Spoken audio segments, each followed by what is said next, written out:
taking names and kicking butts. This is Headkicks and Haymakers. Good morning, fight fans. Welcome to Headkicks and Haymakers. Holy crap. What a wild 24 hours in UFC history. The wildest, I'd say the wildest 24 hours in MMA history for sure. And we got to talk about it. We got a whole new lineup at UFC 279. So, as always, I am joined by K with the Craig and Mr. Smoking Amigo Kenneth Miller. Morning, boys. Uh, wow, here is my show notes for today, and that they might as well just went because I don't even know where to begin. Fight card has changed 1 through 3.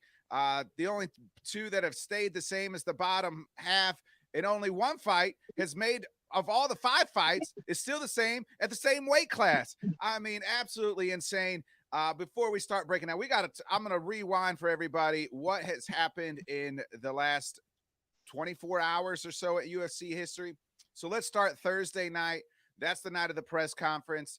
Everybody's getting ready for the press conference.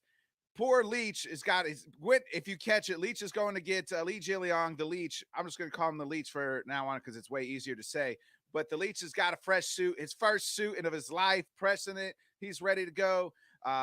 Then all of a sudden, there's a scuffle backstage. Now, reports are that multiple reports is that Hamza is was mad at Kevin Holland because Kevin Holland said on Wednesday, "Hey, that's a faint gangster." He just putting all that gangster mode on for y'all when the camera's on. Backstage, he ain't like that. He ain't no true gangster. He talking all this gangster stuff. So Hamza takes offense to that.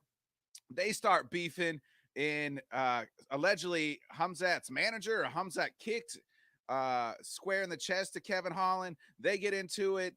Then at that point in time, well, here comes Nate Diaz and the crew. And you know the Diaz boys, if there's a fight and they're about to jump on it, they gonna get into it because that's how Stockton boys roll. So then Hamzat and Nate Diaz's crew get into it. Reportedly, there's water bottles being thrown. It's going wild. And in the meantime, at that point, Kevin Holland and D-Rod are on stage. And then after that, Dana said, it's a mad case. I'm canceling the press conference. Never been happened before in the UFC history. Never has a press conference like that been canceled before the weigh-ins. So you're already like, man, they're trying to trick us into this intrigue to these fights, or what's really happening. It's a little crazy. Then we get to tomorrow. Then we get to yesterday, the next day. After already a wild Thursday night, it's reported that Hamzat's 10 pounds over. 10 pounds over on the day he's supposed to weigh in? Are you serious? There's no way. What are they going to do? Sure enough, Hamzat Chimaev weighs in 8 pounds over what he was at the contracted fight at 270, weighed 278. Now, we'll get into what the doctor said and all this stuff. But so then the EFC's in a spot because Nate ain't fighting Hamzat at 278. This 10 pounds over, it don't matter if he cutting, not cutting. It don't matter what Nate says. If I was Nate Diaz, I'd have said, no way, Jose. He already tried to screw me over at the UFC and give me this freaking guy. Nope. I would have walked away. But Nate, being the dog that he is, he's like, hey, I'm here to fight. They switch it all up. I mean, there was Dustin Poirier making calls. There's Jorge Masvidal trying to chime in. From what Ariel Helwani has reported is that Dustin Poirier really he took a picture at the scale, 276. He weighed in at 276, had a private pilot, 271, you're saying, Kenny? Yep. Oh, you keep saying 278, 178, 176. These guys are yeah, middleweights, not super heavyweights. Sorry. Yes, 176. I'm thinking of my own weight.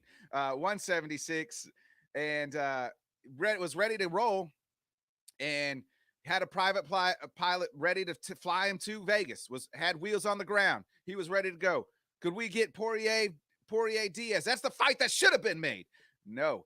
Instead, that they flip it. It's Tony Ferguson versus Nate Diaz, they both signed. They're both ready to go. Two legends in the game. That fight works out perfectly for them two. That's the fight we would have liked to seen either more. So then they go to Hamzat. Hamzat's on the doghouse. I mean, I couldn't imagine Dana White's head yesterday morning when he's hearing that Hamzat's 10 pounds over. I mean, after the shit that happened Thursday night, Dana's the angry dude from Joy, where he's just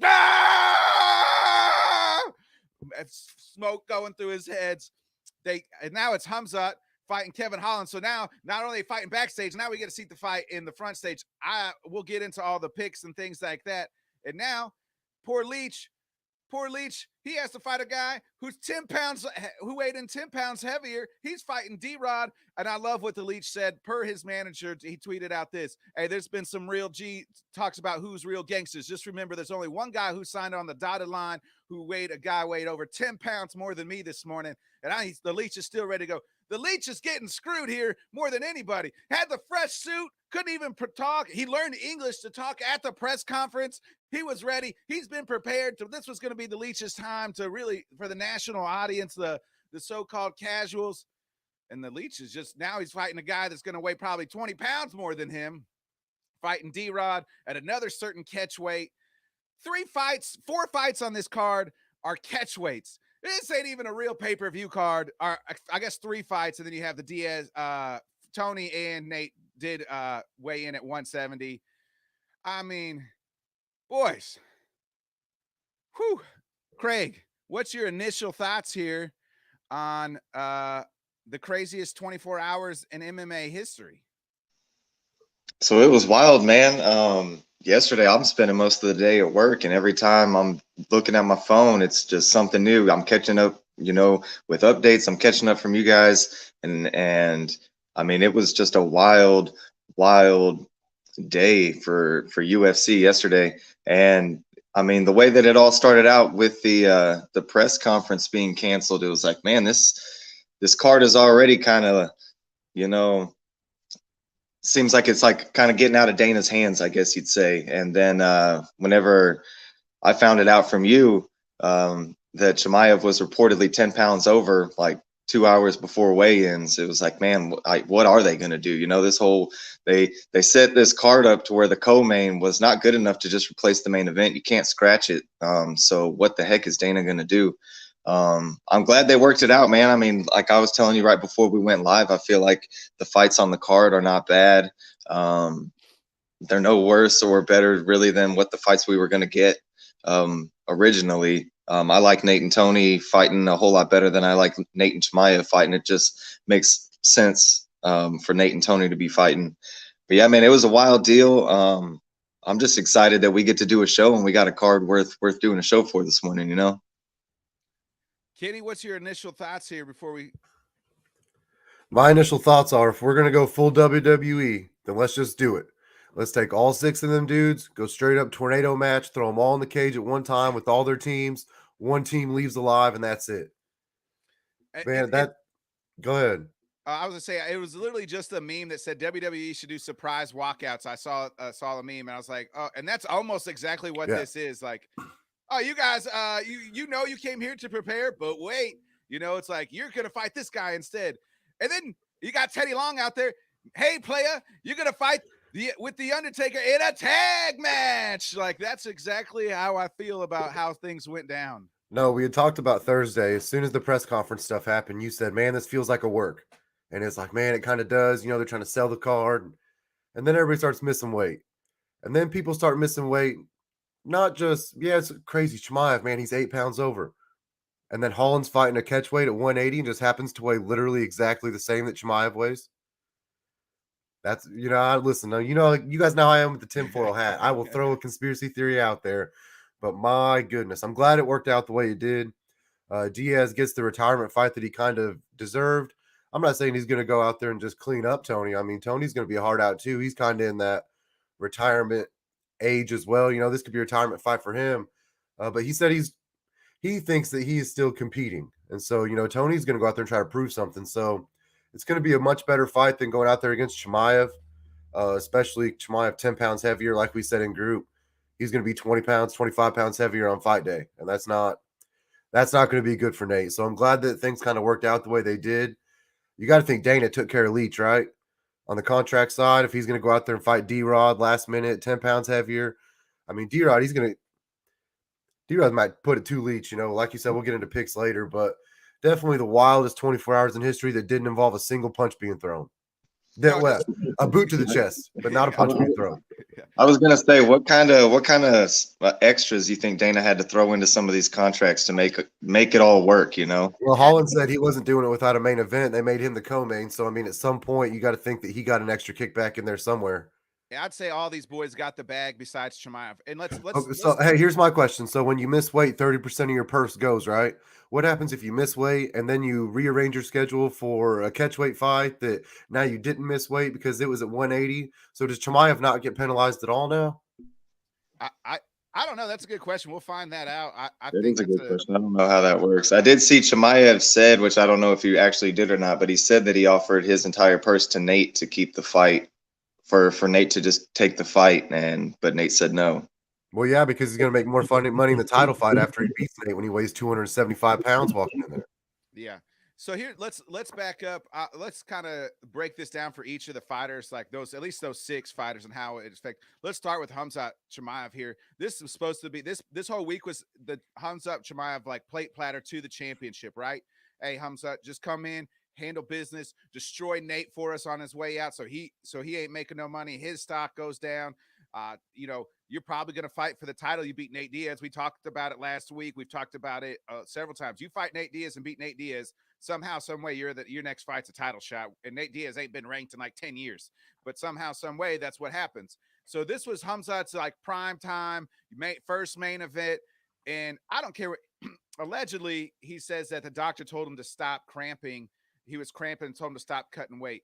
But if he's out there throwing bottles and kicking Kevin Holland behind scenes, is he real? And earlier in the week, he was trying to fight Paulo Costa. I just felt like he crumbled under the pressure, or he really, to me, fumbled the bag. I don't care if that. I've seen people come at me on Twitter. Oh, he's got to eat. Doctor told him to stop.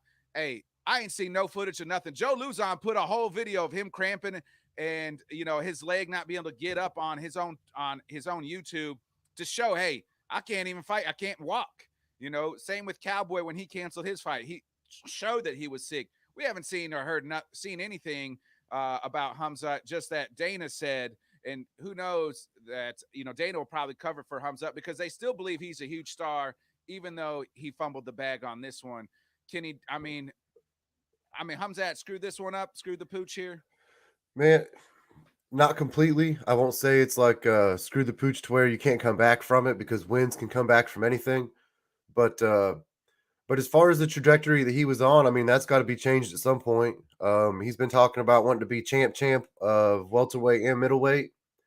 If you're struggling to cut, this is the second time he struggled to cut to welterweight. Now, the last time he made it, and it wasn't really that big of an issue, but he was, 175 or whatever that morning. He barely made it whenever he fought Burns. Like, that 170 cut might just be too much for him. He might be trying to carry too much muscle, whatever it is. If that's the case, you can't have this be a routine. Somebody posted something the other day that I hadn't really thought about how much Khabib missed weight. These guys that they make a career off being just big dudes in a smaller weight class. Well, at some point you just can't do that anymore. And I know that Chimaev's young, so he should still be able to do that. But trying to carry that 185 weight and then still just drop down to 170 whenever he wants, it might just be too much for him. He can definitely come back from it. Like I said, you go out there and win the next 2 fights, nobody gives a shit that you missed weight one time, no matter how much it was by. Yeah. Gastelum's the guy that still goes out there. You talk about if you beat Nate, you get to fight for a belt. Well, if you beat Gastelum, you pretty much get to fight Whit for a belt too. And Gastelum was 10 pounds over at one point. No one cares about that now. It's just one of them things. Yeah, Craig, I just feel like he kind of I just felt like he wasn't focused all week. Like he's out there trying to Well, fight DC said during the weigh-in show, DC was talking about it, and they kept asking him just over and over again because obviously he's a weight cut guy. We know the towel, and we know that he struggled getting to 205 a lot. And DC said to show up 10 pounds over on fight day or on weigh-in day, he said you had to quit trying on Wednesday. He said this wasn't a thing where maybe he lost focus at some point. He said he just didn't do it. He said he literally just couldn't have done it. That's the only way. And they said, well, he showed up 25 pounds over on Sunday. Does that matter? He said, no, that's normal. He said it's absolutely normal to be 20, 25 pounds over on Sunday. He said to be 10 pounds over, that means you only lost 10 pounds in that week. He said that means you gave up in the middle of the week, and that you can't do that.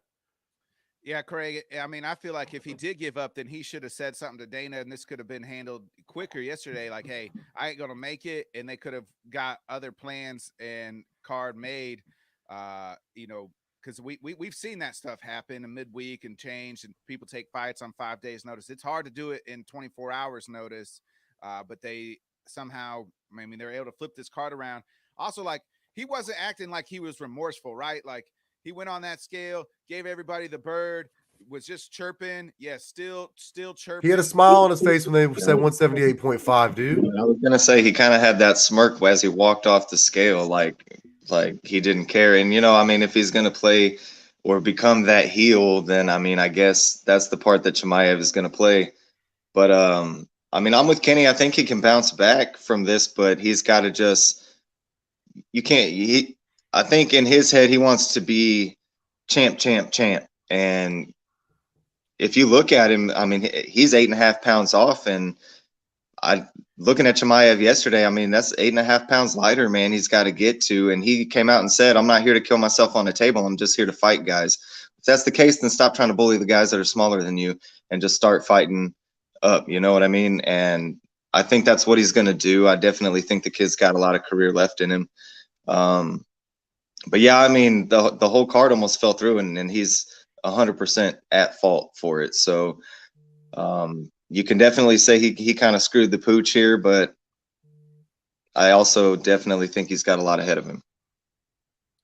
Yeah, so I don't like he screwed the pooch here, and it's going to set him back, right? Like, I mean, he goes out and beats Kevin Holland. That's not. Yeah, that's not going to get him to his title shot. No, and he said that yesterday. He said that after he fights Kevin Holland, he said he wants the Izzy Piera winner. I don't think he deserves it. I don't think I really hope do that, right? Really hope this whole, because like Biden said, this was built around Chimaev's coming out party. You can't build a whole entire week for one dude, have him completely throw it into chaos, and then be like, hey, you know what? Your next fight, I'm going to give you your biggest fight in your whole entire life. I don't care if he goes out there and knocks Holland out with the very first punch like Connor did Aldo. No matter what happens, I feel like you have to, at some point, Islam was supposed to have to pay a price for not taking that fight with RDA, right? It was supposed to matter that he didn't do that, and they still gave him Charles next. And people lost their minds over it. A lot of people that didn't like Charles are rooting for Charles against Islam strictly because of that. Now, Dana is building a good heel, and Chimaev's going to play that heel right.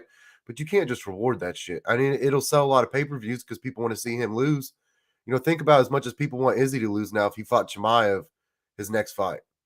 People actually want Izzy to win again. So they're building a good heel, but man, you just can't reward that shit, right? That just cannot happen. I hope not. And that's the ticket for UFC though. A good heel is better than a good hero. You know what I mean? And like Connor back in his day, I mean, the majority of people that tuned in, Floyd Mayweather, the majority of people that tune in, they're tuning in because they want to watch him lose. So a good heel is good for the business. Only a good heel if you win, though. It is, but you can't be a good heel and then not fight the guy you're supposed to fight. Well, not just that. My thing, all summer, I'm the killer Dana Senden. I'm the UFC hitman, all this shit. And then you walk in 8 pounds overweight, dude. You're nothing. You're just a mouth at that point. You walked away from Costa when he called you out. And you're sitting here telling, I'm going to show Nate Diaz who the real gangster is, this and that. I mean, you're coming in 10 pounds over on weigh-in day, smiling on the scale. To me, you had no intention on trying to show Diaz who the real gangster is. You're just out here talking smack, You can't be a killer if the scale's beating you. You know what I mean? That's what it comes down to. Hey, you know who killed you? The scale. That's it's what like happened. Patty said. Patty said, I don't get paid to fight. I get paid to make weight, right? And that was the truth. That's what part of being a professional is. You go out there and you make weight. That's why they penalize guys that don't. That's why fans give guys that don't make weight so much shit. You have to go out there and make weight. And on the reverse side, this is, Nate, give it up for Nate Diaz, man. This is, poetic justice for Nate Diaz at the end of the day.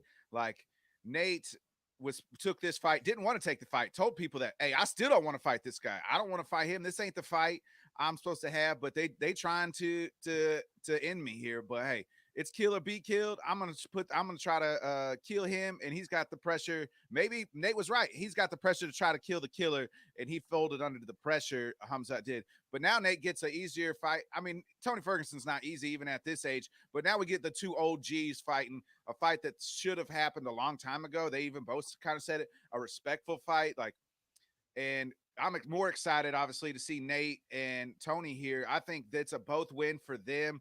Give it up for the two legends, getting to it, because, I mean, they gave Tony a ranked welterweight, and the Leech is not an easy out.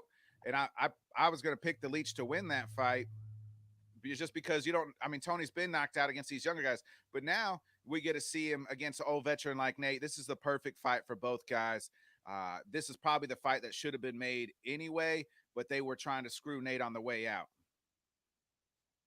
Yeah, they tried to screw Tony on the way out just about by giving him Leech, man. I mean, that was we said that as soon as he moved up, and that was the fight they called out. It was like, ooh, I don't know if that's really the fight that Tony wants for his introduction to 170, but Nate, a guy that he's going to be able to not be able to, a guy that he's going to want to stand and bang with, it's going to be a much better style matchup for Tony. So I do think that this is a much better fight for him as well. On that flip side, I don't think either one of them is an easy out, even if they are old dudes that haven't won in a long time. I mean, you don't want to fight either one of them. So, I mean, it's definitely a better fight for both of them to give them a shot, because you got to think, I mean, I don't know how you guys was going to pick, but I was going to pick Chimaev for sure over Diaz. I'm going to pick Diaz in my heart just because screw Chimaev, you know what I mean? But trying to get that belt back, how do you not pick Chimaev in that? Now this one, bro, I'm Nate Diaz all the way. So it definitely worked out better for both guys, I think. And for the fans, like you said, this is the fight we all kind of wanted to begin with. So yeah, two gritty old dudes going at it is I mean, to me, you got two gritty old dudes going at it, and then you got some of the younger guys going at it is a whole lot better than these vets going out the door fighting these young and up and comers. Man, I was with you, man. I was picking Leach against Tony. How many of these young dudes, tough dudes, are they going to give Tony before he's just done? Like, when does Tony get an actual bounce back fight? But yeah, I feel like the fight Tony and Nate is way better than what we were going to get. Yeah, and before we get into the all our picks and things like that, I thought I kind of said it with Craig. It kind of really screwed over we talked about Leach. It also, to me, screws over Kevin Holland. Kevin Holland's been on a nice run at 170 at the welterweight division, and now he's got to fight a guy who is a wrestler, and we know that that's not Holland's strong suit. I mean, they asked Holland last night, "Hey, do you like this fight better?" He said, "F no," but it's going to be fun. And I didn't hear if it's a 5-round fight. I know Kevin Holland was pushing for a 5-round fight, but it's a 5-round, I believe. So it is a 5-round. I read that it is. Yeah, I hadn't seen that yet. Thanks, Craig. So I think it screws him as well, because even if he beats Hamzat, somehow beats Hamzat, like, that puts him over, but it's just a tougher fight here, Craig, for Kevin Holland. Yeah, for sure tougher, but like you just said, and kind of like I said to you whenever you said it kind of screws Holland. It does screw Holland, but it's also a big opportunity, because, I mean, with everything that's gone on, I feel like the crowd's kind of going to be behind Holland. Chimaev is kind of screwed the pooch, as you said, this weekend. So if Kevin Holland can kind of go out there, ride the wave of the crowd, and pull an upset, it'd be huge for him. So, I mean, he does kind of draw the short straw, but he's also got a big opportunity on his hands. Yeah, you're 100% right. Can you got any thoughts there? Yeah, man. I mean, it takes it from they set up Kevin Holland and D-Rod so that we went out there and they knew they had a brawl for that co-main, and we was going to get a good fight out of that. You know what I mean? And so they went out and set that up, and now it turns into a fight where, I mean, potentially Chimaev is just going to ragdoll him and lay on top of him for 5 rounds and then go ahead and get a decision win and talk a bunch of shit that he doesn't really deserve to talk. So what it ends up turning into is the biggest fight of Kevin Holland's quote-unquote welterweight career all of a sudden. So he's definitely got a shot here, man. If he can go out there, it doesn't really matter what weight class it's at. If he can go out there and get a win over Chimaev the way this whole thing went down, it's really going to catapult him in a way. I mean, if you can cut the head off the heel, then you're the new babyface, right? You're the new dude. And people already kind of love Kevin Holland just from what he was on that first run that he made. So I hope he can get it done, man, just for the sake of the fight god's got to be on the side of justice at some point. You can't do everything Chimaev did this week and then walk away unscathed. So I hope that he can catch him. It's going to be rough. But man, we know Kevin Holland can't wrestle. That's the thing that sucks about this catch weight. Coming in 10 pounds over don't help Kevin Holland. Coming in 10 pounds over is going to help Chimaev a lot because he's going to be a lot stronger. He's going to be able to pull him around. So that part's going to suck, man. But the opportunity's there. Like you guys said, on the flip side, the bigger risk, the bigger reward. So if he can go out there and get one against Chimaev, that's going to be it. Yeah, I mean, it's funny that like there's like 3 fights at catch weight. On this card, and Dana's always like, "We don't do catch weights. I hate doing catch weights. You got to make weight, or we're gonna put it in this weight class." And then here we have a whole card just full of catch weights. Like that's all it is. At least Holland and D-Rod was short notice, so they had a little bit of reason. Everybody else is you just showed up unprofessional and fat. Yeah. And I say that as a fat guy. I mean, there was, speaking of fat guys, there was another heavyweight that missed what's his name? He's fighting our boy Jake Collier from Missouri. He missed weight as a heavyweight. So there's like 4 or 5 fighters. Big Barnett. Yeah, Chris Barnett. He missed weight. There's like 4 or 5 fighters that just absolutely missed weight. And I mean, it's like the whole card was like, "Oh, you're trying to screw Nate Diaz over? It's like they came together secretively and was like, we're going to screw this whole card over and make that's just kind of how I feel about it." Oh, what if that was it? What if this is a silent protest? What if everybody said, "Dude, look, we're going to stick it to the man. We don't have a union. He ain't paying us shit. We're not letting him do Nate Diaz like this." This was the perfect time for the fighters to align and hold. And I hope, like I kind of said, hold. Exactly. I hope all 3 of those guys that changed their way, especially the Leech. I feel bad for the Leech. This was his prime time, fresh suit game. Well, he was coming off a bounce back win too, man. He was kind of on that. You give me Tony, that's a good name for me. I'm coming off a win. Like, I'm probably going to clean this dude up, really. Like, that was a good trajectory win for him. Now he's probably going to get knocked out by D-Rod. I hope they all got the bag, D-Rod included, Kevin Holland. You got to pay those guys, man. You can't not pay dudes you're screwing over. It just can't happen like that. Nate and Tony. I hope they all got the bag. I hope they held out for the biggest bag that they possibly could get. Holland did. He went to Twitter and said, "I ain't fighting that shit."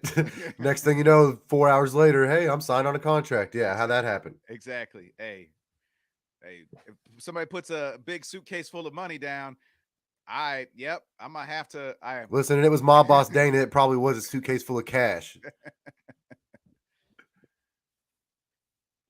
All right, boys, let's go ahead and get into it. The championship belt.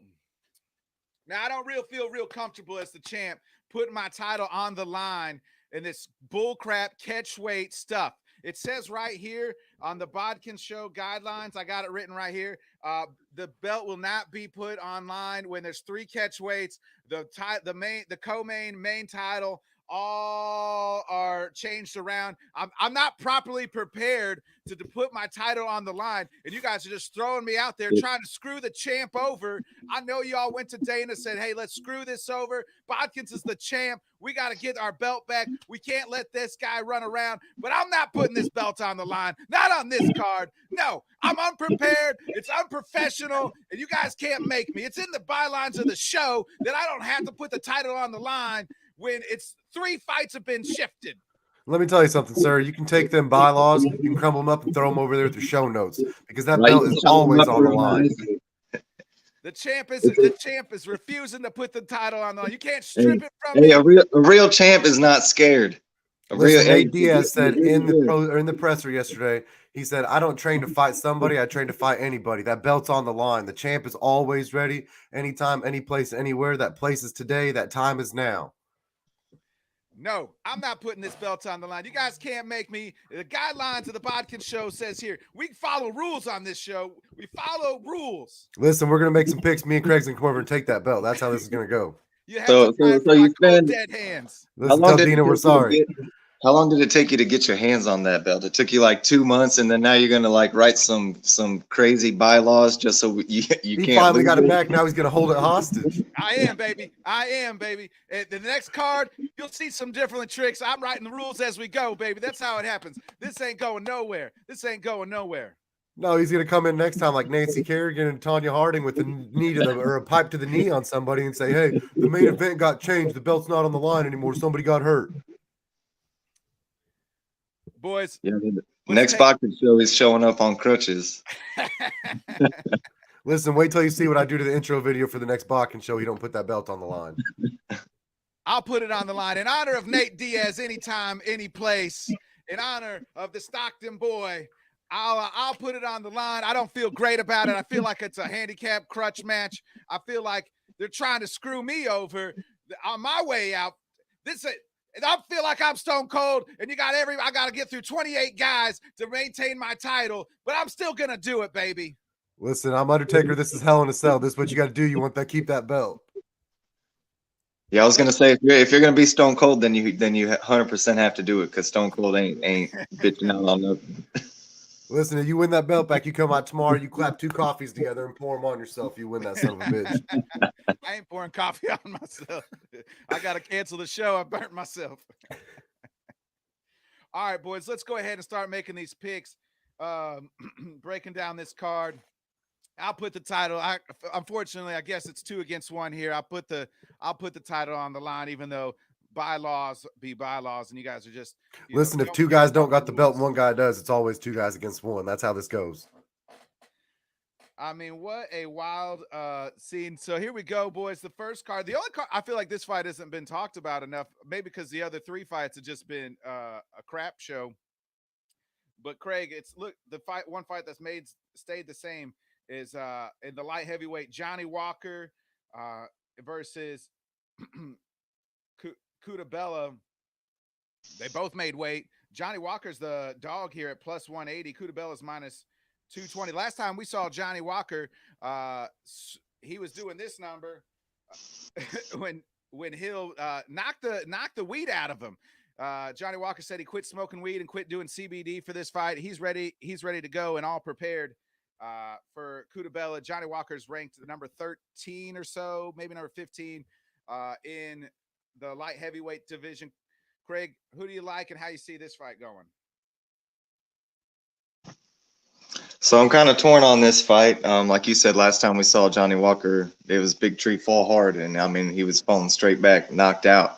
I mean maybe he quit smoking weed. I don't know if that helps him protect his chin any.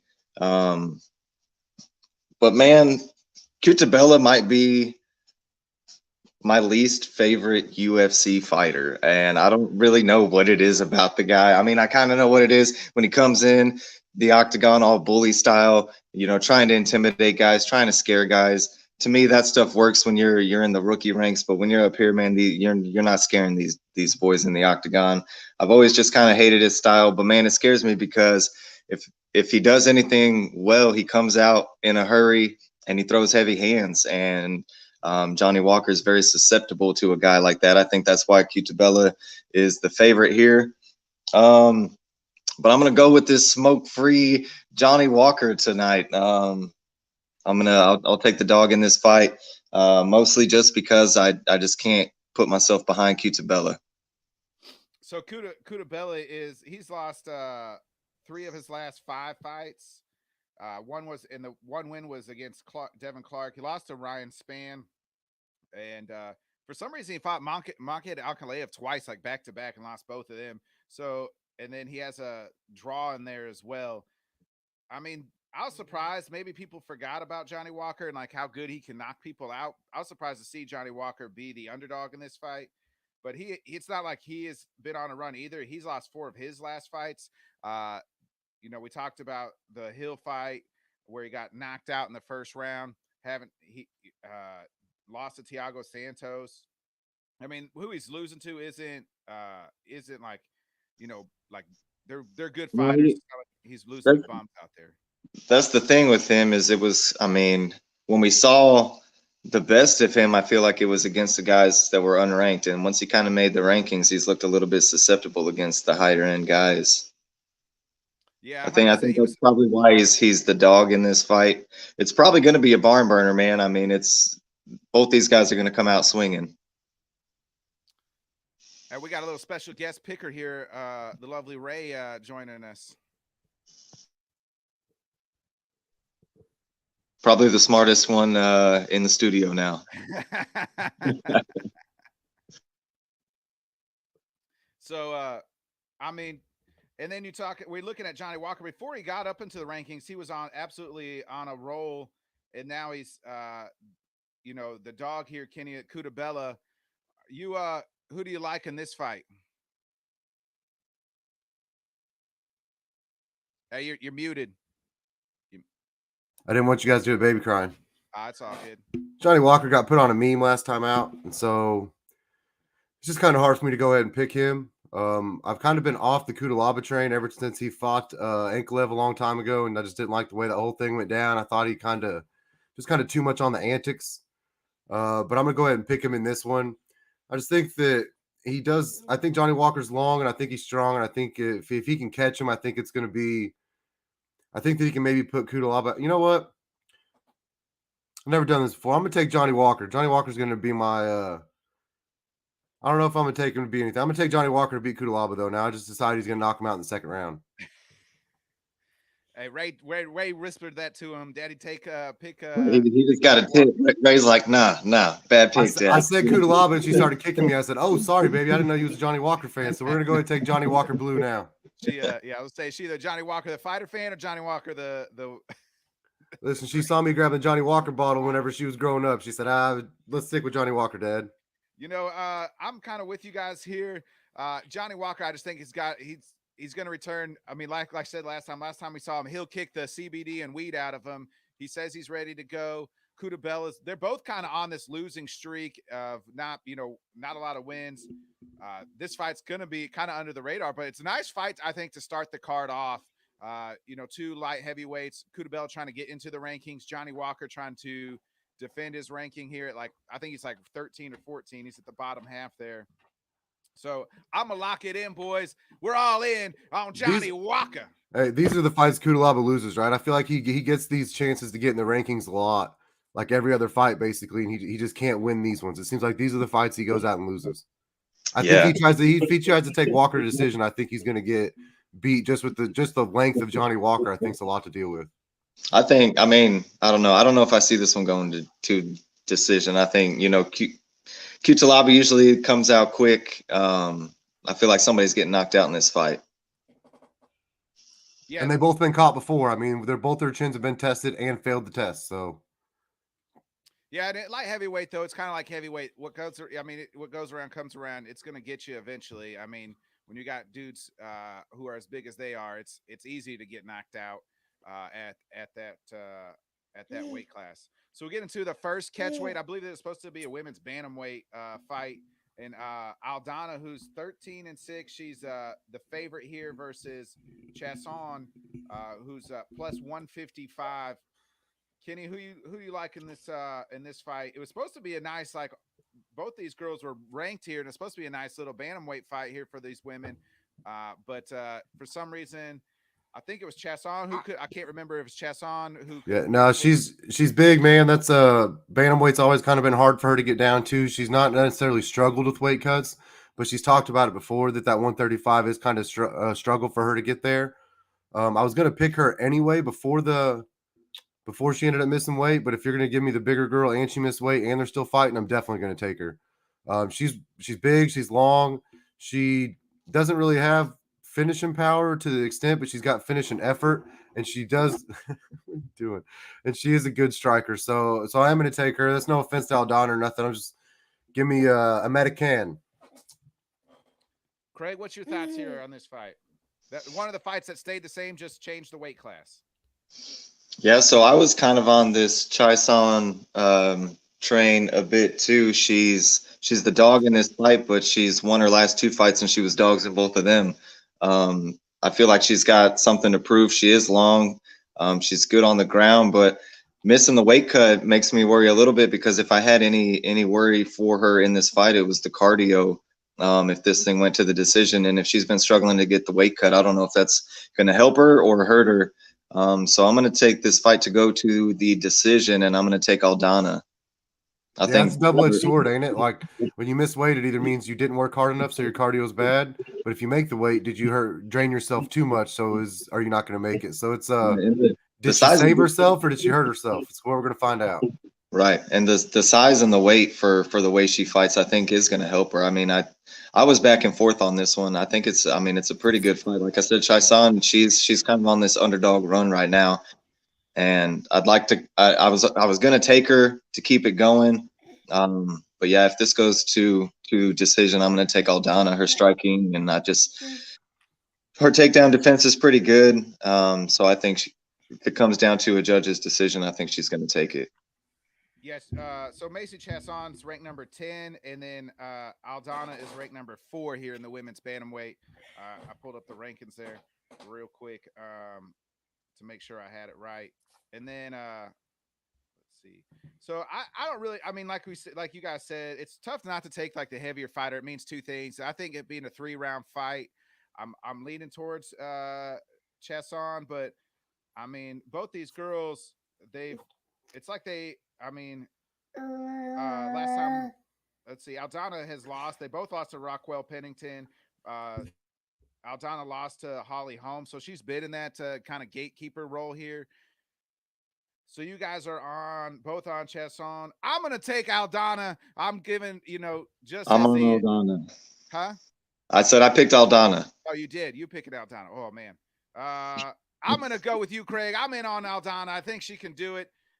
Let's lock it in. She's the one that's hey, she accepted the catch weight as well. Good for her. Keep the good vibes rolling for her. I'm picking Aldana. She might be my dog. I don't know yet. I'll get into that. We'll pick dogs and locks here after we run through these picks, because I still don't know who. Your dog can't be the favorite. Oh, she's the favorite? Oh, she's man. minus 180 favorite. You're right. Well, I'm picking Aldana. And then let's get into it. Here we start getting into the crazy mess here, boys. It is the Leech at plus 130, facing D-Rod and he's the favorite at minus 155. We kind of talked about it earlier. Is Craig, who you liking here? The Leech, I mean, the Leech has got to finally break through and get some, has to have something go right for him this week, right? Yeah, man, I hope so. Because just kind of the way that the Leech is kind of enjoying the moment for himself, man. I'm kind of behind him. I'm digging it. And like you said, with all the reworks and everything, he kind of did draw the short straw out of the top 6 guys, I feel like. I mean, Rodriguez he's no slouch, you know what I mean? He's got finishing power. This is another fight that's got, I mean, this could be another barn buster, man. This one could just be an exciting fight with a lot of action. But yeah, man, I'm gonna take the dog. I'm gonna take Leech in this fight, mostly because that's what I'm rooting for, man. So I'm aligning my picks in my heart on this card, I think, and yeah, I'm taking Leech to win. Yeah, Leech he looked really good in his last fight. The fight you take out the manhandle from Chimaev. Leech has looked, I mean, he's looked good, you know. Yeah, did lose to Neil Magny at one point, but that was a unanimous decision. I mean, other than, like you said, other than the Humsat fight, like he's looked good, and even the fights he's lost, he's looked good. It's like, and even if he loses this fight, his stock to me has risen, right? As like he's a pure fear baby face at this point in time, because I think he's a guy that you can get behind just due to all the stuff that has happened to him. We alluded to it, like gets the fresh suit, get ready to go on the press conference. He's not dealing with none of that backstage craziness. And then guess what? Now then the press conference gets canceled. And he's, really prepared to, make a name, kind of do what Charles did, like kind of broke in the scene really when he beat Tony Ferguson. More people started recognizing who Charles was, and that led to Charles, fighting some bigger fights that got him eventually into the title. Yeah, when you beat household names, you kind of become one, you know what I mean? Like that's how people start to learn your name. Yeah, and this was a setup for the Leech to do that. Now he's fighting D-Rod. I'm kind of with you, Craig. I really hope the Leech wins. Kenny, I mean, you taking D-Rod here, or I mean, something like I said earlier to Craig, the Leech something's got to go right for the Leech this week, right?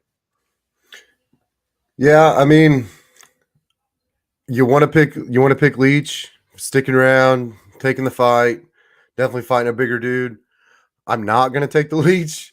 I'm going to take D-Rod. I just think that just the fight he was kind of set up for to go out there and fight with Holland, I think is a fight that's going to give the Leech problems. Um, I don't really think the Leech is ever really going to be able to get close to him and be able to do very much. I think the D-Rod is going to kind of pick him apart from distance and then get a good flurry on him. I don't want to say that I think D-Rod's going to win by knockout, but I do think D-Rod's probably going to win by knockout. I just kind of think that's the way it goes. I do feel bad for the Leech.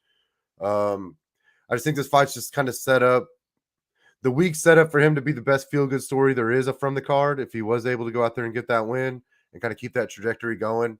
But I just think that the fight ended up being kind of set up worse stylistically for him than really anybody probably could have ended up fighting on that card. I wouldn't say style. I think the Holland Chimaev fight is more different. No, I mean for all the fighters that Leach could have ended up with, I Oh, think okay, I D-Rod got is probably the worst for him. Yeah, I mean, D-Rod hasn't fought in over a year. It's last time D-Rod fought was August 28th against in 2021. Yeah, but it doesn't really matter with them brawlers, man. He's gonna go out there and throw hands. You don't. He's almost like Nate. Like I train for anybody, bro. I'm gonna go out there and fight my fight, and you're gonna either stop me or not. Yeah, I mean, D-Rod's been on a win streak here. He's won his last 3 fights. Two of those guys are against guys that aren't even in the UFC anymore, though. Yeah. I mean, Mike Perry and Kevin Lee. The last time we saw D-Rod, But big names though. I mean, when Yeah. he beat those guys, he was kind of the one that decided that they're not in the UFC anymore. So it's kind of hard to say. Was it because they were on the way out, or was it because he's on the way up? But almost like Craig said with Leach, like you start beating household names, you become one. I mean, D-Rod beat some names. Yeah, and it was in this fight was supposed to him and Kevin Holland. I thought was going to be a good fight, just kind of almost fight of the. I could have been fight of the night type. No, material. it would have been a bunch of strikes thrown. It would have been a very exciting fight. There would have been some shit talking. It'd have been one of those fights where when it got to the fifth, was it 3 round or 5? Either way, when That it got was to 3 rounds, yeah. right. So when it got to the third round, there would have been the crowd would have been going crazy. Everybody would have been excited for a big finish. No, that would have definitely been a fight of the night candidate. Instead, we're getting the Leech here. So Kenny, you're in on D-Rod. Unfortunately, I hope the Leech wins. I'm going to preference that. But as bad as the week's gone for the Leech, it's just going to get worse. I mean, he's fighting a guy that, again, he already tweeted it out too. Like the guy weighed 10 pounds more than me the day before the fight. What's D-Rod going to weigh and what's Leech going to weigh going in? It's going to be, a little wild, a little crazier and a little wilder. I'm picking D-Rod. The week just gets worse for the Leech. I don't even want to say lock it in just because I feel bad for picking D-Rod. And I feel bad for the Leech, man. I mean, I just he's full babyface now. I think if you can't get behind him at this point in time, you have no soul. Yeah, no, I agree, man. I think that just kind of the way things went down, I think it's a class act for him just to stick around and say, the fans are here. They want the fight. I'm just going to go ahead and go in and fight somebody. He put on the whole camp. You know what I mean? Like, it's definitely not the fight he thought he was training for, but he was training for kind of a stand-up battle. I mean, Tony's definitely unorthodox compared to D-Rod, but he was training for a stand-up battle. So hopefully he can still go out there and not look like he was just at a severe disadvantage. You hope the Leech can go out there and still put on a good show and feel good about what he's able to do because he did stick around and have it not just be, oh, well, at least he stuck around. So you got to like the Leech, man, and you definitely feel bad for him. I'm glad you didn't give him a good lock it in because that would have definitely been a little slap in the face for him, man. No, I can't. I feel dirty for even picking D-Rod just because my heart just says, pleads for the Leech of everything that happened to him this week. So Man, I couldn't do it. I Yeah. couldn't do it. I'm gonna ride with the Leech. That's almost how I felt in the Chase on fight. I almost never pick the fighter that miss weight. It drives me crazy when fighters miss weight. And so I say that being someone that has only ever had to make weight in the Army, and that was kind of hard too. But I've never had to make a fight weight. But it does drive me nuts when fighters miss weight, especially when the other fighter does make weight and then they take the fight. So typically I would always pick against them, but sometimes the stars just align and you're like, boy, I'm gonna probably end up not getting that belt back if I pick against them. Yeah, the credit to both these guys, they both made weight at what they were supposed to, and they're both fighting people. Hey, true that. The person that wasn't going to fight. I mean, Right, D-Rod didn't come in overweight. D-Rod came in a half a pound underweight actually for what his catch weight was. So technically, he did his job. Yeah, both of them did. And unfortunately, it's not D-Rod's fault that he wasn't prepared to fight at 170. And the Leech wasn't prepared to fight a guy that this big. So I mean, it's both kudos to both guys. I just feel bad. I just seeing the video of Leech being all happy in his suit and he getting ready to go into the press conference, and then they have to cancel the press conference. I just feel bad for him because the guy was trying to look fresh, his first suit ever, first primetime, press conference ever. And he was involved in none of the stuff that got it all canceled. He did Yeah. nothing to do anything on this card except show up, make weight, put on a suit, and be ready to fight. Everything else happened around him, that poor guy. Yeah, he did everything he was supposed to. Exactly. And then so now we get into the co-main. It's Hamza stays the heavy favorite, which I think kind of rightfully so, at minus 550 against Kevin Holland at plus 200. We know Chimaev 11-0, undefeated in the UFC. Holland's been undefeated since he went down to welterweight. This is a catch weight at 180 though. And Kenny, who you like here, Holland or Chimaev? Oh man. I mean, I do think Chimaev's going to win the fight. I mean, unfortunately, just kind of like you said, whenever brought up the last fight, stylistically, it's not a good fight for Kevin Holland. We've seen him get drug around by guys that are bigger than him before. We're probably going to see him get drug around by a dude that's bigger than him again. Lucky for him, at least they did come in basically the same weight. So the difference being he doesn't walk around as big as Chimaev, so he's not going to be able to put it back on the way Chimaev will. Like I kind of said whenever we were talking about it and before we got to picks, man, I hope that Holland can keep him at a distance. I hope that he can kind of pick him apart. If he's able to work the decision, Craig, I think you said it was a 5-round fight, right? It's going to be a lot harder to keep that. It's going to be a lot harder to keep that going for 5 rounds to keep him at distance, but I hope he can. I don't see this being a fight. I mean, we've not seen anybody really. We saw Burns wobble Chimaev a little bit, but Burns is a big, solid, thick guy. So, I mean, I don't know if Holland's quite got that in there. I think he's more of a technical point striker than he is a put you to sleep striker. But boy, it'd be nice to see Chimaev end up on a meme, right? If you could turn that face into one of them Frankie Edgar, Tony Ferguson type old men memes, that would be a very nice ending for this card. I think the way everything's went down for that co-main. Even if he got the meme like Usman or something like that, I think anything, as long as Chimaev ends up on a meme where he's laying on his back, I think the fight gods have decided that justice is served. Craig, I mean, is justice going to be served here? I'm sure Holland got the bag here, to fight Chimaev. I don't think any of these fights, like, I don't really know, like, as far as rankings, and we'll talk about that tomorrow, I'm sure, what the post show, who wins after we know who wins and loses. I don't think either one of these, end of the rankings should matter in this 3 cards or these catch weights. Maybe the girls, you can give it to them because they're both ranked, but at the end of the day, especially these last 3 fights here, it shouldn't affect if Leach goes out and loses to D-Rod, he should still maintain his ranking.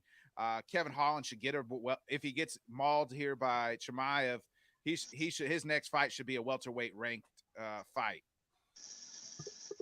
No, yeah, I definitely agree with that. I mean, I don't think justice is going to be served to Chimaev today. I think his justice will be served down the road.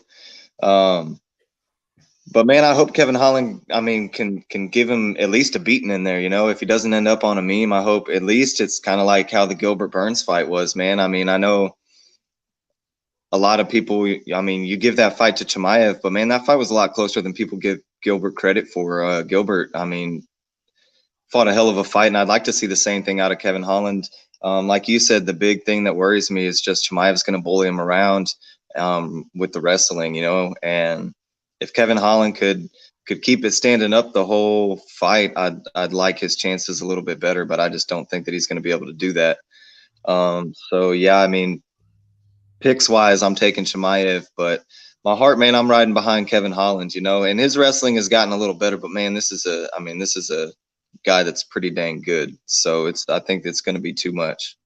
Hey, if you take away Nate Diaz's jiu-jitsu, aren't we saying the exact same thing? If he was fighting Chimaev, though, he's got to keep it on his feet.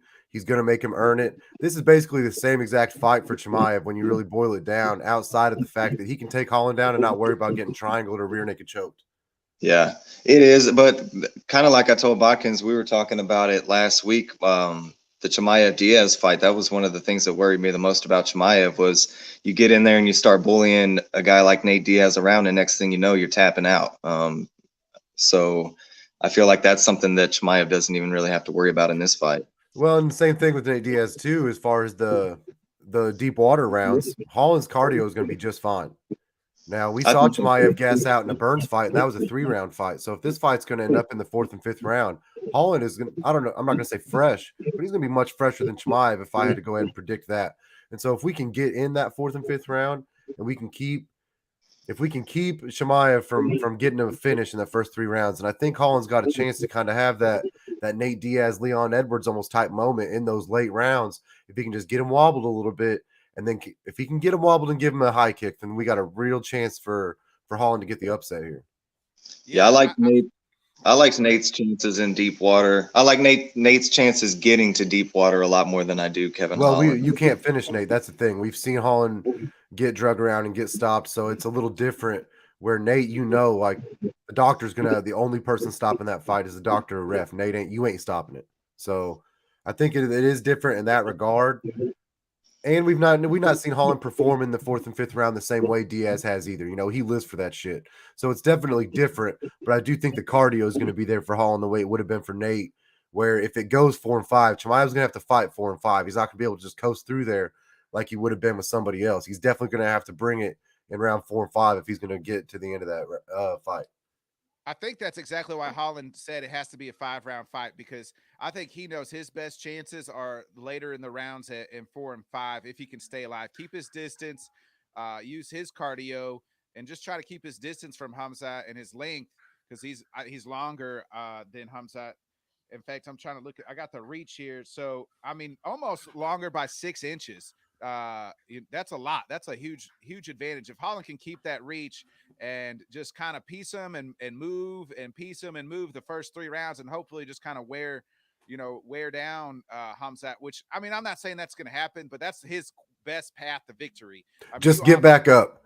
Chimaev is going to take him down. But like we've talked about before, those Greco-Roman guys are more about takedowns and control. You are absolutely going to get taken down. But if you can just get back up, those takedowns will win a round, but they're not going to drain you. It's going to make him work harder to get the next one. He's not going to get a bunch of damage on the ground. As long as he can get back to his feet quicker, not like Brunson where he just laid there talking shit to him, telling him how to beat him. If he can just get back to his feet, then those takedowns won't matter quite as much. It's going to get him points. But as far as the actual exhaustion and the damage, it's not going to matter quite as much. Just get back to your feet. Yeah, I mean, Kevin Holland, he didn't. I didn't think this fight was going to happen. I think they struggled. He was struggling to get on the fight because it's a big pay-per-view moment, and he knows. He even said last night at the weigh-in, ceremonial weigh-in, he said, "Hey, this ain't an easier fight, but it's going to be a fun fight." And if the alleged kick did happen, hey, kudos to Holland. Hey, I'm signing up. Let's fight it out in the cage, not backstage right now. So I'm kind of with you guys, though. I see the game plan. Craig, I didn't see. Did you? I'm sorry if you didn't make your pick. Did you make your pick, Craig? Yeah, I'm taking Chimaev. Okay. Yeah, we're all in on Chimaev. I don't think any of us feel good about it. But unfortunately, it is what it is. It's just not a great style. And we've seen Kevin Holland, struggle against the Derek Brunsons of the world, Vittorias of the world, guys with good wrestling. It's Edwards and Usman. I mean, we just watched the same fight, basically. It's just at a different weight. I mean, it really is kind of that same fight as far as Chimaev has all the tools to drag him around and win a decision, hands down. Holland's also got the tools to catch him, and he's going to have to do it. Holland's not going to go out there and win 3 rounds of this fight and win a decision, I don't think. I just think that stylistically, Chimaev wins decisions. That's how it goes. But if Holland can go out there and throw him a feint, find something, find a hole, and just connect, then he's got a chance. But it's going to have to be a Leon type chance. Craig, you got anything? Did you have something? I just think the difference, I guess, is Usman knows he can win those decisions. And I feel like Chimaev is out there looking for the finish. He's going to take you down and wrestle you, but ultimately he's just trying to get you in a spot where he can do ground and pound and get the fight finished. It's hard to say because we've never seen him do that against somebody with a name, though. Like, you know what I mean? Like which I know that Gilbert's a world-class BJJ guy, but we've never seen Chimaev try to bully somebody that actually had a name. We've only seen him try to bully dudes that no one gave a shit who they were. And I think a lot of these guys in the rankings will give Chimaev trouble, like Burns did. I think Holland is. It's just like we've said, it's stylistic and matchup wise, it's a bad matchup. I think it favors Chimaev. I think Chimaev can just get the upper hand on Kevin Holland in those scenarios. Yeah, lock it in, boys. We're all in on Chimaev. I don't think any of us feel good about it. It's almost like, when we were all picking D-Rod besides Craig. I don't feel good about it, but lock it in. Another soft hammer here. I don't feel good about it. I feel dirty after picking D-Rod and Chimaev, but it is what it is. I mean, I was going to have Kevin Holland be my lock on the original card, I think, or just because that's just I just he's big mouth, man. I'm a big fan of his. Love him, but I think unfortunately he bit off more than he could chew, or taking the bag.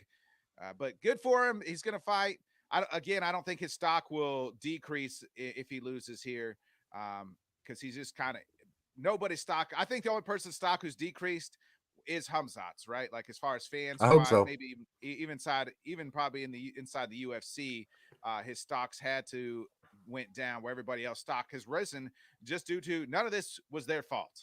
They all You say that, but Holland goes out there and gets taken down and elbowed in the face until the ref pulls him off by Chimaev.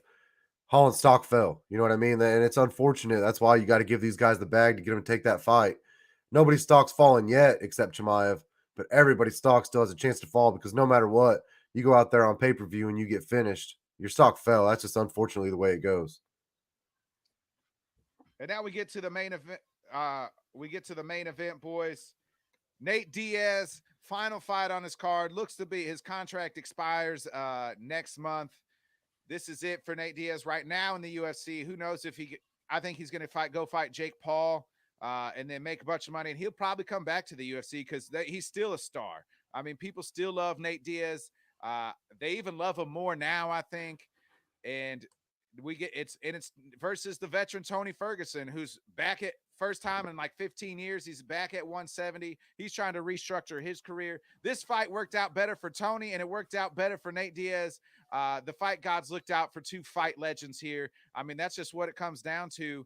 I mean, everybody knows these two. There's no need to get into records, no need to get into who they fought, because they both fought the who's in the UFC the last 10, 15 years. Two of the OGs in this game finally fighting each other. Both, obviously, Nate was at 155 for a long time, never fought Tony. And now Tony's obviously moving up to 170 and gets his first 170 fight against, a guy who's been around a long time, in Nate Diaz. Craig, I mean, who are you taking here? Both these guys, I like this fight way more than the original fights. It's the only fight I like more, and I don't feel dirty picking either guy, because I like this fight more than I like their original opponent. Yeah, I mean, I do too. Like we kind of talked about it earlier. This fight makes way more sense than sending these two old guys out there to fight the young and up and comers. You know what I mean? And like you said, man, Tony's been in the game a while. It's a name we know. Nate's been in the game forever. It's a name we know. And these two guys have fought in the same divisions, and they've never fought each other. So, I mean, why not, see it on the way out? As far as picks go, I mean, you guys know I'm a huge Diaz fan. I liked Nick Diaz. I was a big Nick Diaz fan. Been a big Nate Diaz fan. It's his final fight, man. I mean, I can't go against Nate. Even Diaz and Chimaev, man, like everything in my brain told me to take Chimaev, but my heart was coming up with about 100 different reasons why Nate could possibly win this fight and what kind of argument I could convince myself into taking Nate. But Tony also hasn't won a fight in, I mean, it seems like 6 years, so this fight, it's Nate's, it's the goodbye to Nate. I got to take Diaz. And I mean, if Nate goes out there and beats Tony, maybe it's a goodbye to Tony too. I mean, he's getting to a spot. What's next? I mean, how many fights in a row this guy going to lose before he realizes that he's just not there? Tony came out and said, I'm not the GOAT, but I'm one of the boats, and boats stay afloat, and I'm going to keep floating. So, I mean, Tony plans to be around for a little while, but if you lose this fight, I don't know what's next. But yeah, as far as picks, man, I got to go with Nate. Whenever I checked the odds too, he was the dog. So on Nate Diaz's last card, if he's the dog, I don't even know who my lock is yet. I'm going to make that in a second, but Nate Diaz got to be my dog of the week. Yeah. Kenny, I mean, Craig kind of said it. Tony said goats come and go, but boats live forever. He's saying he's the best all time. I mean, who do you like in this one? Nate, or are you picking Tony? Last time we saw Tony, his face is still, I thought it was detached from Mike Chandler. I mean, became a nice little cool logo for us. Goodbye, Tony. It's been nice. Hope you find your paradise. Bro, there ain't no way in hell Tony Ferguson's winning this damn fight. I was going to Nate Diaz was my dog of the card, even facing Chimaev. No matter what, I was picking Nate Diaz. I'm still picking Nate Diaz. He's still my dog of the card. I wish Craig didn't say it first, but he's still my dog of the card. D-Rod will be my lock. I know Craig ain't got his, but D-Rod's mine. But Nate Diaz, man, no matter what, I was picking him. He was going to drag Chimaev out in deep water. He was going to get him tired, and he was going to beat him to death. I didn't know how it was going to happen, but it was going to be very exciting. He was probably still going to lose a decision fight, but that 4th and 5th round, Chimaev was going to take the absolute beating that he needed for the way things happened this week. I'm hoping Holland can still give it to him, but I am taking Nate to go out with the win in his last fight. I just think that Tony's been touched too many times now. I just think that Nate's a dude. He's going to reach out and touch him, and he's going to test that chin, and the chin's failed plenty of times now. It failed him against Gaethje. It failed him against Chandler. I'm not going to say that Diaz is that same dude power-wise, but he's absolutely that same dude volume-wise. He's going to throw a lot. He's never going to go away. He's going to pull some weird Nate Diaz tricks where he turns his back on you and then turns around and gives you a big hook. You know what we're looking for. It's going to be a fun, exciting fight. Like you said, it's definitely the better fight for Nate Diaz to go out on. It's the best fight for Tony to come up and take in his welterweight debut. If you lose that fight, it's a dude that almost finished Leon Edwards. It's a dude that Masvidal fought to get to the belt. It's a dude that beat Conor McGregor. You didn't just lose to nobody. So it's not like you lose this fight, your welterweight career is over too. Depending on how you lose, you get finished in a meme way, then I think that maybe you can't do that twice and still come back from it. But he can lose a decision fight here, and I think it's going to be just fine. But I'm going to take Nate to win 3 rounds of this fight and get the decision win. So, I mean, like I alluded to last time we saw Nate, Tony, his head was getting kicked off, and that was just earlier this year, which is wild. Like usually a guy should probably come back after a vicious knockout like that, where you think he's literally dead. I thought he was, Mike Chandler punted better than some of the punters I've seen in the NFL. Better, better than the Green Bay punter. So I'm with you guys, boys. Lock it in.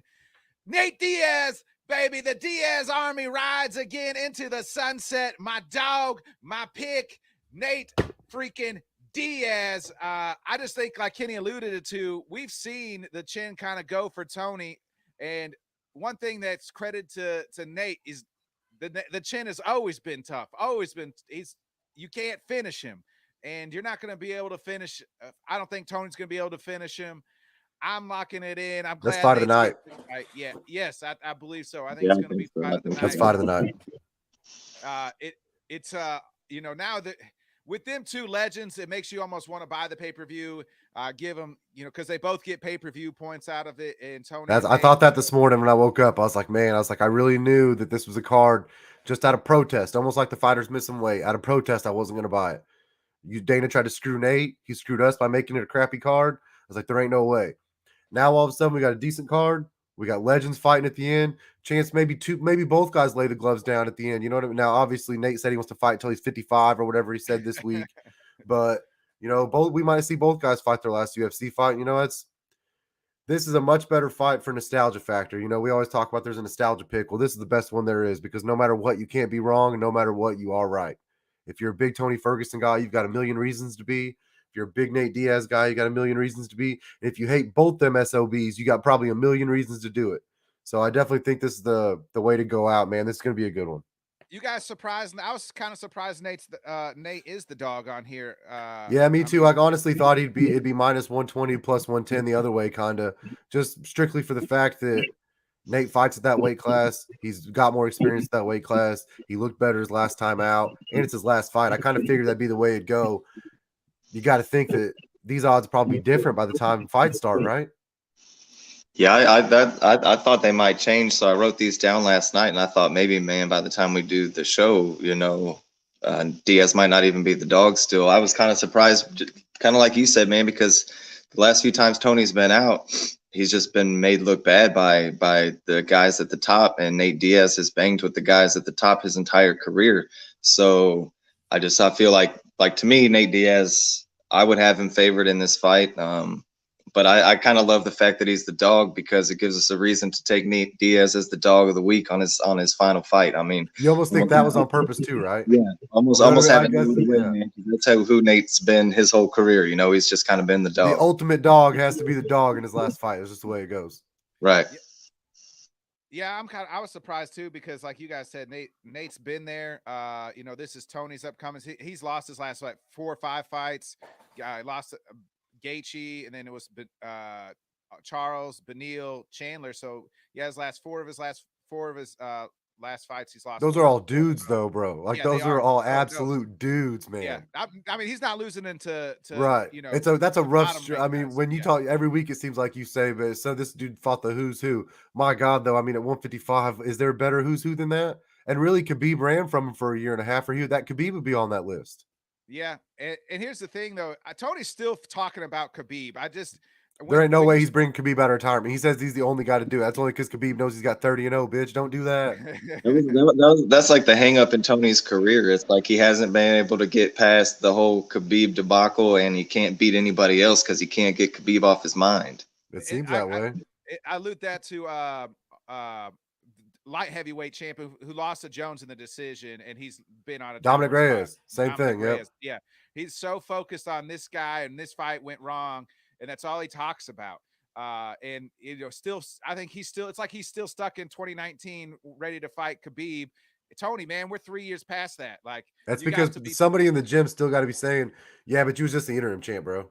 Yeah, he was just something has to be being said where it's just like, or he's looking himself in the mirror saying, only the interim champ, only the interim champ, only the interim champ. Because he's still just, I mean, geez, it's been years and years. How are you still bringing up Khabib's name? You just trying to make some money on the way out, I guess. But geez, worry about Nate first, bro. He was talking about Khabib this week. Now, granted, he wasn't fighting Nate until last night, but he was talking about Khabib this week. Like, Leach was going to fuck you up. Leach was going to mess you up if he was talking about, if you still sitting here worried about Khabib. You know what I mean? Like, you got to let that stuff go. You got to get past it. Yeah, I was going to pick the Leach to beat Tony on the simple fact that I just thought the Leach was younger and better. And then again, when these guys get stuck on the you know, this certain fighter, it's like they're still living that, and still they're not focused on who's next. They're still you've seen it work to some dudes' advantage and some dudes' disadvantage. Some dudes train for one guy and then they can go out there and they can beat that guy. They'll lose the next fight, they'll lose the fight before that, but they can beat that dude. Or you see it where you never get to fight that dude, or maybe you lost to that dude and then you hang on to it for 6, 7, 8, 10 years, and then you end up losing 4, 5, 6 fights in a row. Yeah, that's exactly where Tony's at. You know, like you said, like kind of like Juliana Pena with Amanda Nunes. When that's your target and you're eyeballing it and you get the opportunity, I mean, you got to think that fighter is super dangerous because that's what they've had their eye on the entire time. But has anybody seen Khabib lately? I mean, that dude's not making weight. He's not making weight to make a fight at all. Nobody's 205. Nobody's fighting at light heavyweight. Yeah. So yeah, if you're Tony and you still want to fight at the UFC, man, you got to let Khabib go. Yeah, 100%. And I mean, where Nate talks about Khabib, but he also talks crap on everybody. Really, like that's different though. That's his thing.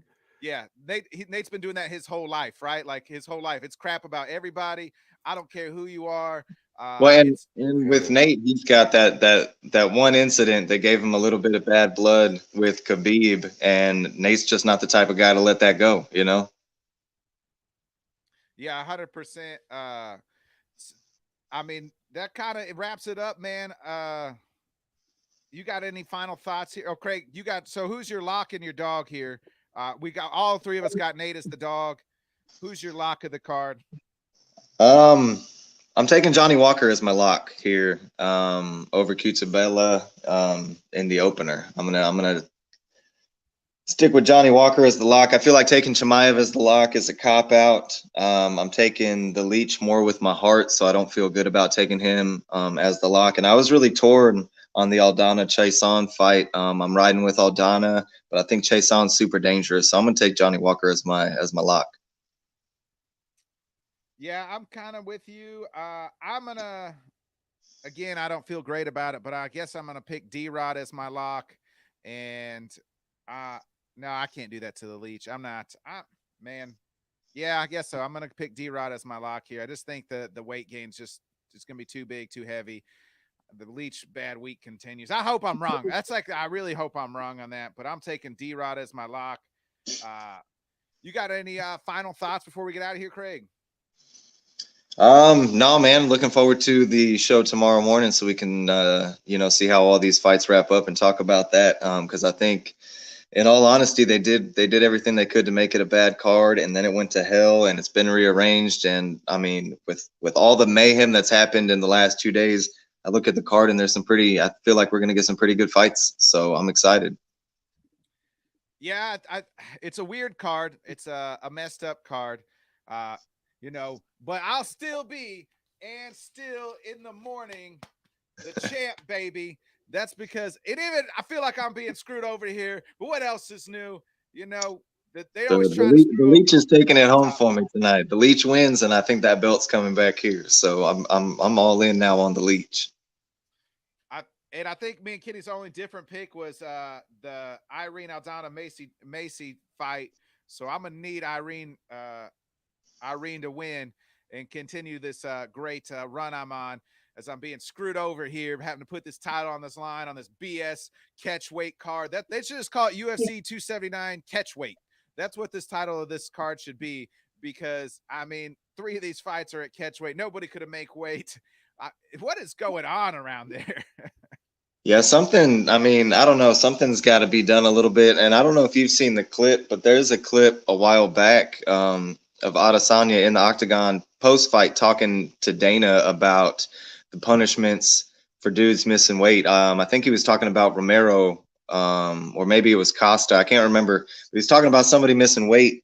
And he was just saying where you're hitting them, the 30% of the purse just – it isn't enough. I mean, these guys are almost getting to the point, like we said with Chimaev, man, he was smiling, stepping off the scale. Like, these guys are almost getting to the point where they don't care to miss weight in certain fights as long as it can boost them up to the big fight. 100%. It's going to be interesting to see what happens. UFC 279 catch weight will be back tomorrow morning. Hey, folks, if you're a big football fan, check also our week 1 preview show. Me, Craig, and Rob Logan was our special guest picker. Kenny gave us picks via the phone. We make every pick against the spread, so check that out on Apple Podcasts, Spotify, and right here on the Let's Talk Sports and the Bodkins channel as well. Head on over. Make sure you're hitting that nice subscribe button. Hit the little bell at the top so you're notified when we go live. We'll be back tomorrow at 7 a.m. Central Time Zone, talking about the fights that was, our picks, and the still champ Bodkins, baby, will still be. I got one guarantee for tonight. If Nate Diaz loses, the guy that beats him will not. That streak is over of getting a title shot if you beat Nate Diaz. Right, they're not going to just bump Tony. Good call, Craig, right before we get out of there. Yeah, the good call on that. If Nate Diaz if Tony wins, Tony ain't getting the welterweight title strap to him. Unfortunately, that streak is over. It'd be a good bounce back win for Tony. I'm just surprised that Nate's the dog, but hey, I think they were just more money, right? Like, that's the UFC kind of those odds makers. Hey, more money will probably bounce in on Nate here, and the odds might shift, and become the favorite. But we'll see. I think the hot money here is on Nate Diaz. Hey, folks, check us out again tomorrow. We'll be back live to you 6:30 or 7 a.m. Central Time Zone. We'll wrap up the fights, talk the post fights. Man, this is crazy, incredible UFC. Craig, this is why the UFC, MMA, UFC is fun. What other sport, before we get out, answer this question? Things are going through my head. What other sport does this type of craziness happen, right? Like, if a football team is scheduled to play another football team and they go in the day before, like tonight, hey, Green Bay's supposed to play Minnesota tomorrow. You know what? Some crazy crap happened. You guys are going to now have to play, the Bengals. That doesn't happen in any other sport, right? No, it can't happen in any other sport. And honestly, like, when I was seeing it all flooding in yesterday, I just kept on thinking, like, A, how are they going to make this work? And B, UFC is the only ones that can pull this off. I mean, right. Like, it's the only sport that you can maybe pull something off and salvage a pay-per-view, 24 hours before it's kicking off. Yeah, imagine, like, in football, like, you're trained to go fight the Bengals, play the Bengals on Sunday or somebody, and then the last 24. Hey, the Bengals got all got the measles, the whole team or something. They're all sick. And you know what? Now you're gonna have to fight this team, and we're we saw it a little bit with the COVID when the COVID was going on, but I mean it was making everything wild. But it's I mean, these guys go through camp, getting ready to fight a certain guy. So like you said, it's almost like in college football with the title game. You get 3 weeks to prepare for the opponent, and then you show up at the day before the ball game. They're like, surprise, this is who you're playing. I mean, so it's wild. It only happens like in mixed martial arts, and kudos, like you said, it could only happen. The UFC can make it happen because they have the money to make these guys fight and pay them more in their $1 billion industry, to make sure that these guys are getting well taken care of. Hopefully, I mean, we all hope have to, right? Yeah, and like you said, it's kind of poetic justice, man. Like I hope at the end of the day, because of the way they were trying to screw Nate Diaz, I hope Dana White had to, pay the piper to get this thing to work, So I hope all these fighters are making bank on this card, and I hope at the end it just kind of hit Dana in the nuts a little. Yeah, I'm with you there. It's poetic justice for Nate, Tony. It's not poetic for the Leech. My heart goes out to the Leech, man. But I mean, that's it. This is why I love the fights. This fight game. It's that I always correlate it to you guys about WWE. It's the storylines that get me every time. And then you just know, like, hey, they got to put it all on the line. Vince McMahon couldn't write a better script than what happened the last 24 hours in the UFC. It's just absolutely wild. Definitely, man. That's why sometimes people, and like Kenny alluded to earlier, the tinfoil hat, that's why they say, is this a work? Because this is a Vince McMahon script, like you said, I mean, it adds so much to it, man. I mean, it's great. And UFC, it's, basketball, NBA, all that stuff. It's a team sport. This is, they lock the door and it's mano a mano until the ref ends it. So it's just a completely different type of ball game, man. It is, and you were talking about like the NFL, they didn't ever switch opponents like the day of or week of. It was they moved the game maybe. We were getting Tuesday nights, weird Wednesday games, and all types of stuff, but they never moved like opponents. Like it's not like, hey, the day before you're going to play this team and this team's going to play that team a week before, 2 days before the game. It's just absolutely crazy. It can only happen in the UFC, and we're always here at Headkicks and Haymakers to cover it for you. Again, we'll be back tomorrow morning, 7 a.m. Central. Y'all have a good rest of the day. For me, Bodkins, Craig, Kenny, we're out of here. We'll see you tomorrow, 7 a.m. Central Time Zone.